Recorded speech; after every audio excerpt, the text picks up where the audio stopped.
Here's an explosion that you can make. Want to know how? Then keep watching.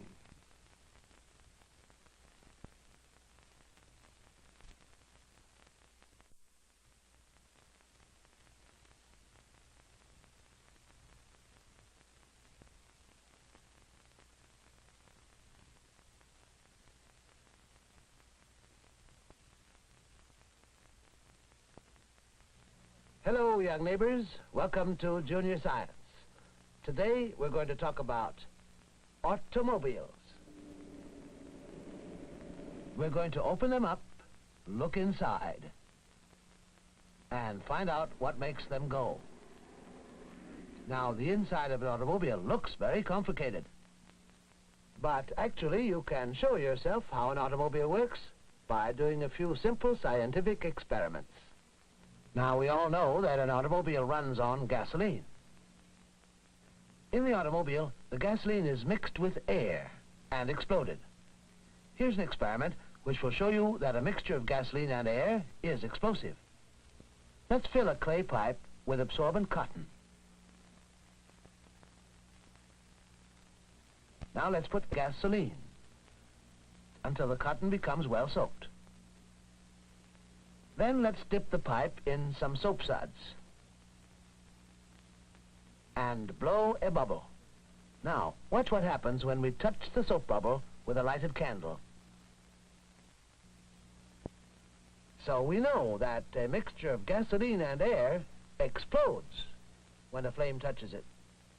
In an automobile, the gasoline is mixed with air in this part, which is called the carburetor. And here's an experiment you can do to show yourself how the carburetor does it. Cut a soda straw in half.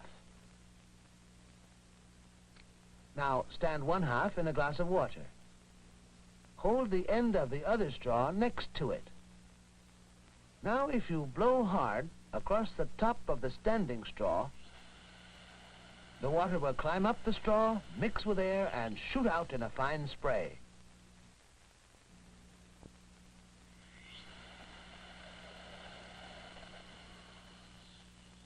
Why does the water go up when you blow? Because moving air has less pressure than still air. When you blow across the straw, ordinary air pressure on the water in the glass pushes it up toward the tip of the straw, where the air has less pressure because you are blowing across it. And that's how gasoline is mixed with air in the carburetor of an automobile. In the carburetor, air must pass through this narrow tube on its way to the engine.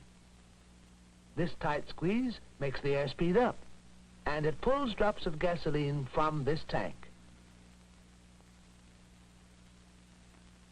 And now, let's see what happens in the engine of an automobile. An automobile engine is made up of 6 or 8 round, hollow tubes called cylinders. This is what a cylinder looks like. And this is a piston, which moves up and down inside. Now, in each cylinder, there are 4 movements, or strokes, and these movements are repeated over and over.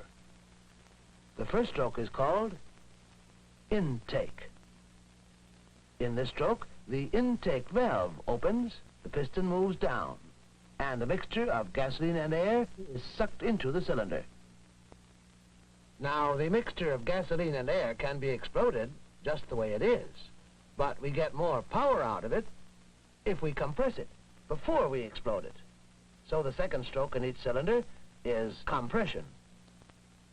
And now we're ready for the really important stroke of our gas engine, the power stroke. When the piston is ready for the power stroke, a spark jumps across the spark plug and explodes the gasoline and air mixture. The explosion pushes the piston down with tremendous force. Now, there is an exciting experiment that you can do right in your own home to show how this power stroke works. But you must do this experiment exactly as we're going to do it now, because otherwise it can be very dangerous. Instead of the cylinder, we use a coffee can with a small hole punched near the bottom. In place of the piston, we use the cover of the can. and in place of the spark plug, a match.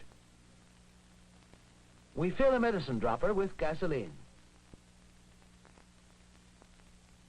and cover the gasoline bottle and put it at least 20 feet away from where we're doing the experiment, or better still, in another room.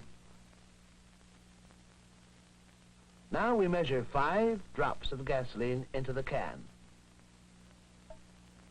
No more, because more is very dangerous. We cover the can and put a candle under it to vaporize the gasoline.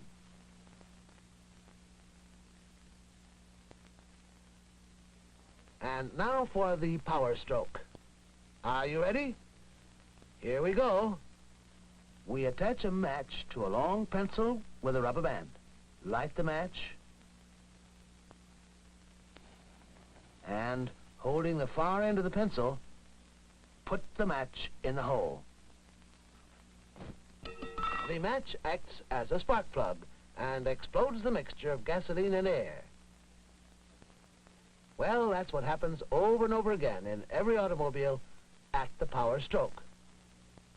The gasoline and air mixture explodes. Now the engine is ready for its last stroke.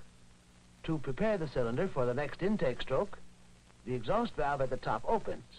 The piston moves up and pushes out the burnt gases. The burnt gases must be pushed out of the cylinder, because if they were not, they would keep the next batch of gasoline and air from burning properly. If you want to see that this would happen, just do this. Fit a wire handle on a jar top and put a candle in the top. Light the candle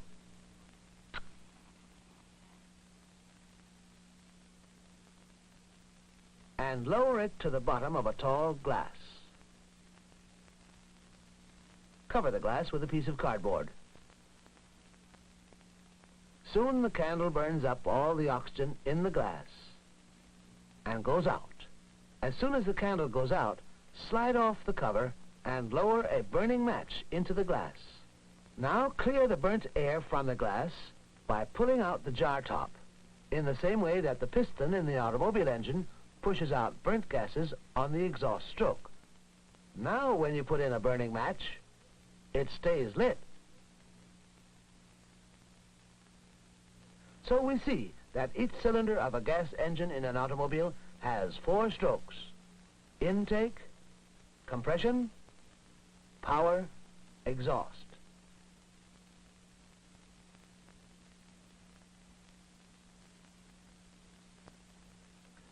And these 4 strokes are repeated over and over again, many times a minute. The force obtained from the movement of the pistons up and down in the cylinders is used to turn a shaft, which transmits the force to the wheels. And that's what drives an automobile. Now, when the engine of an automobile is running, it gets very hot. So hot that parts of it would melt if it were not cooled. To cool the engine, water is pumped through a jacket that surrounds the cylinders.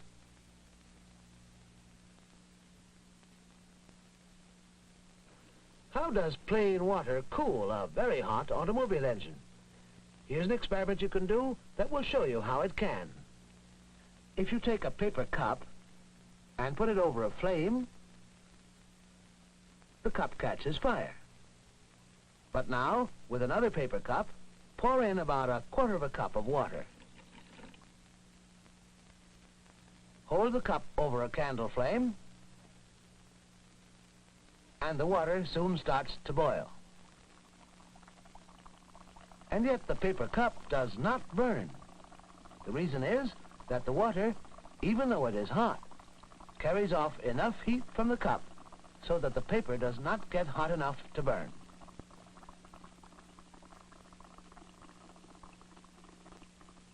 In an automobile engine, water removes heat from the cylinders in the same way. It carries the heat to the radiator, where it releases it to the air. And now you know a great deal about how automobile engines work.